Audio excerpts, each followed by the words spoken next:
próprio Ciro gosta de dizer, né? Tem mais de 50 milhões de pessoas endividadas com nome sujo, tem 30 milhões de desempregados, 30 milhões vivendo de bico, 50 milhões passando fome, né, com insegurança alimentar. Então, como é que você vai ter um país que consome, né, o consumo das famílias é o que gera no capitalismo é, um crescimento, né? Como é que você vai ter um crescimento se a população está na miséria e só quem está nadando na grana é banqueiro, né? O setor de especulação, né? Então, o capital produtivo está deixando, tá tudo de lado, né? Então eu acho que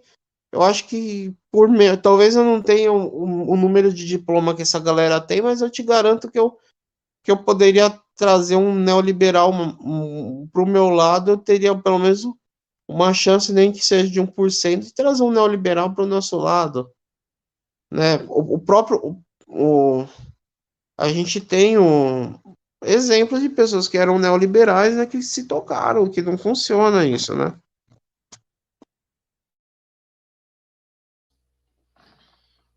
Deixa eu responder algumas perguntas aqui. Deixa eu ver.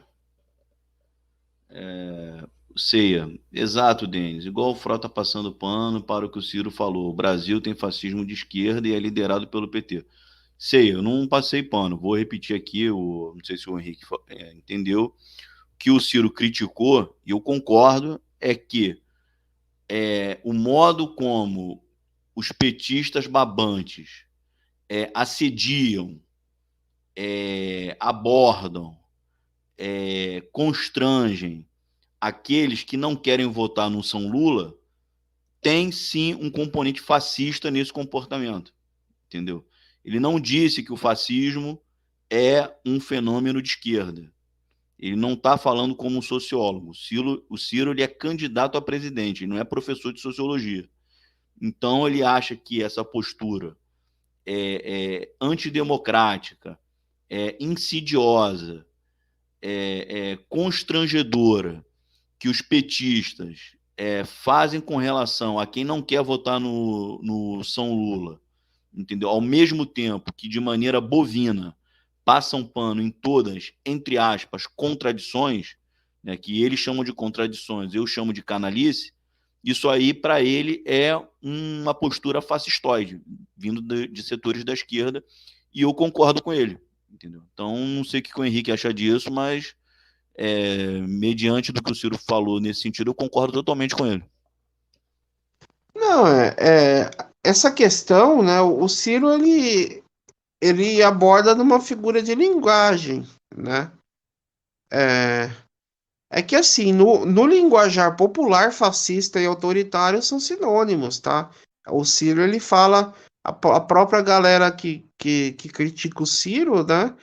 Também parece que esquece que o Ciro ele fala para o povão, entendeu? Para o povão, ele tem que usar figuras de linguagem, ele tem que simplificar um pouco, né? Então, por exemplo, igual o Lula falou que o bolsonarismo é a Ku Klux Klan, entendeu? Ele quis dizer literalmente que os caras andam no meio da rua com capuz branco, que vai lá ver um negro e dá paulada no meio da rua. Ele não quis dizer literalmente, né? Assim como quando o Ciro fala que sou nazista, filho da puta, tal. Ele não tá dizendo literalmente que a pessoa tem uma suástica no peito, que a pessoa é do partido nazista, entendeu?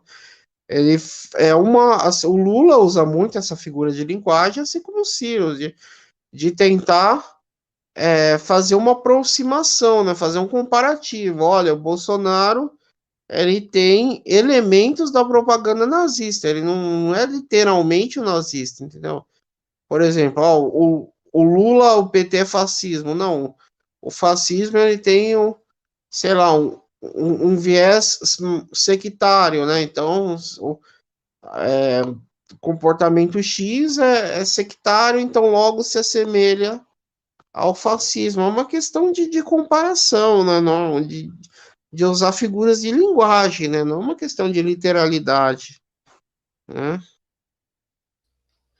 É igual assim, quando, às vezes, quando eu conversava sobre a questão de Israel-Palestina, né? Você sabe que eu sou, até, inclusive, meu próprio avatar aí, né?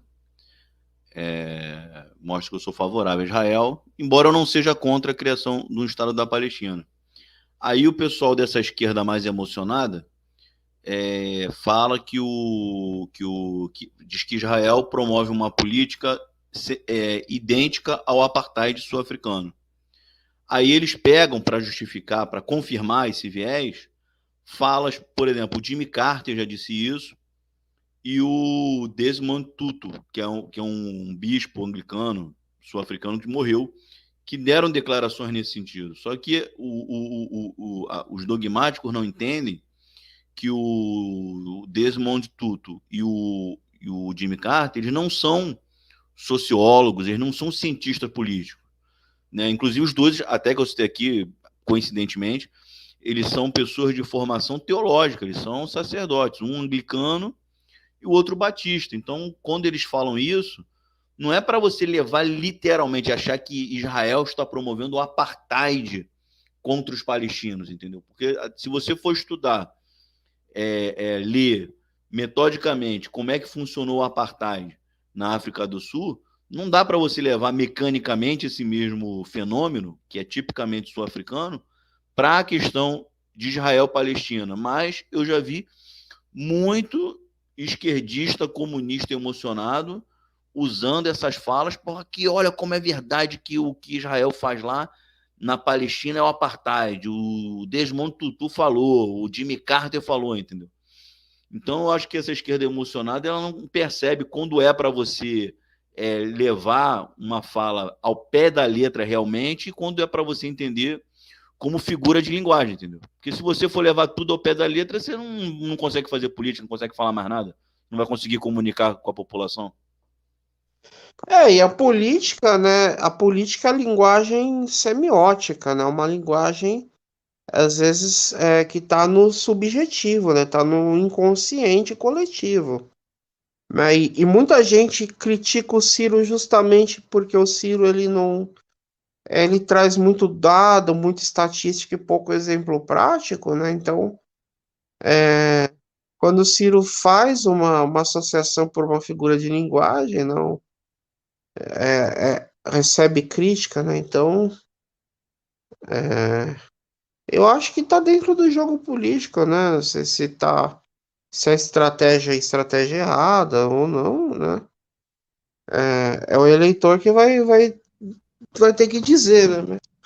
Não, Mas mas o Henrique, assim, não estou nem falando da questão política, eu estou dizendo assim, dos comunistas que a gente conhece, né, que dizem que são pessoas com senso crítico acurado e que querem ser uma espécie assim de vanguarda política da população brasileira, eles tomarem uma declaração dessa como Ciro ao pé da letra só mostra duas coisas: ou são burros ou são canalhas, entendeu? Porque, como eu estou falando, assim, o Ciro não está fazendo ali uma aula de sociologia, ele não está dizendo que o fascismo é de esquerda. O que ele está dizendo, ele falou categoricamente, entendeu? Só não entende quem não quer, é que o comportamento e a postura autoritária, assediadora e insidiosa que os petistas e os jornalistas que aderiram à campanha do Lula estão fazendo tem um perfil, tem uma característica fascistoide. Eu concordo com ele, pô. Concordo, pô. Quer dizer, um cara te aborda na rua, entendeu? E aí o cara é lulista, aí o cara, pô, vota útil. Aí você fala pro cara, não, voto útil pra mim, eu vou votar no Ciro porque eu não quero mais o neoliberalismo, quero que a gente dê um passo adiante. Aí o cara vira pra você e fala que você é fascista. Pô, não tem cabimento uma coisa dessa. é curioso também, né? Falando em Coreia do Norte, que o Lula no Jornal Nacional, né? Ele foi perguntado sobre a polarização. E aí, a tal polarização? Daí a resposta do Lula, né? Ele falou assim: onde não tem polarização é em Cuba e Coreia do Norte. Lá é um regime totalitário. Palavras do próprio Lula, né? Busquem entrevista no Jornal Nacional também, tá?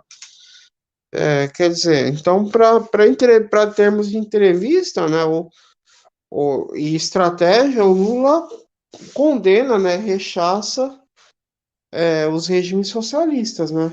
O próprio Lula fala que lá é uma ditadura, que é um regime totalitário, né? No Jornal Nacional.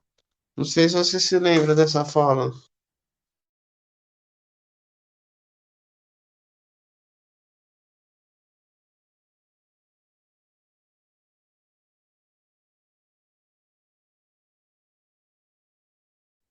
Eu vou me despedir agora, tá?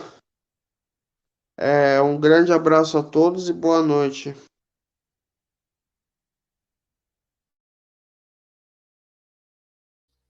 Ô, Henrique, olha, eu fui pegar uma Coca-Cola, cara. Eu tava com sede aqui. Tu já fez a consideração final? Quer falar mais alguma coisa aí? Fica à vontade aí, cara.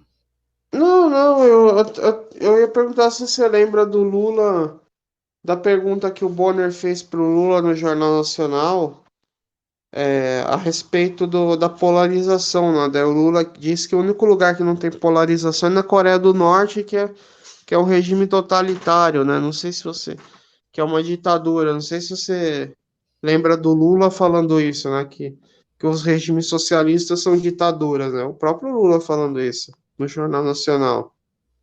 E minha consideração final é essa, né? Agradecendo a presença e a audiência, né? Que eu vou ter umas 4 horinhas de sono, né?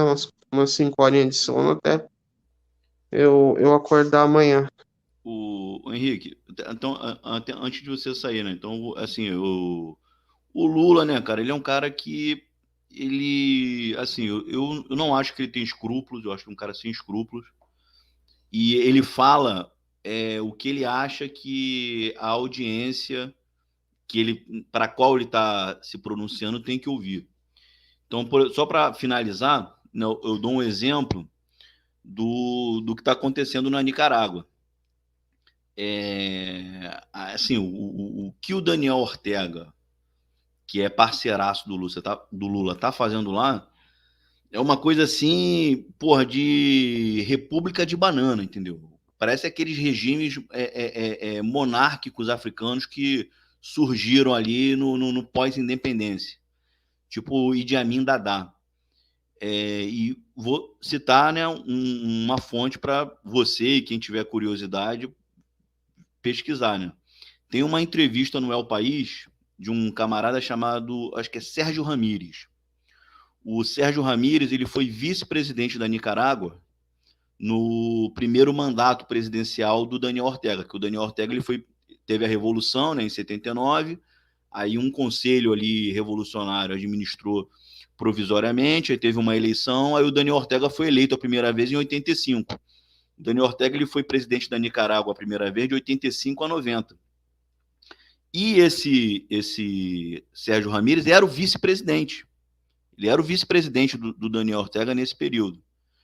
E aí, na eleição seguinte, de 1990, o Daniel Ortega perdeu, teve uma ampla coalizão de direita e com o Partido Comunista da Nicarágua, que derrotou o Daniel Ortega na eleição de 90.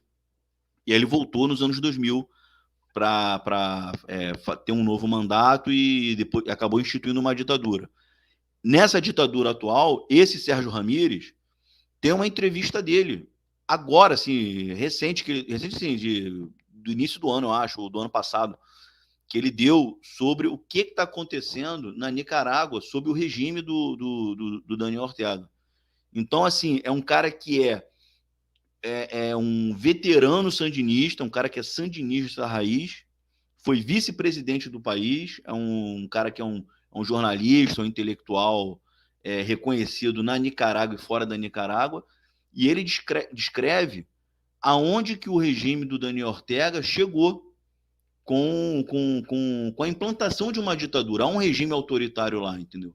Então, ao mesmo tempo que agrada ao Lula criticar a Coreia do Norte perante o Bonner, mas em outro ambiente, quando é para fazer gracejo para essa esquerda mais dogmática, ele vai e elogia o Daniel Ortega, entendeu?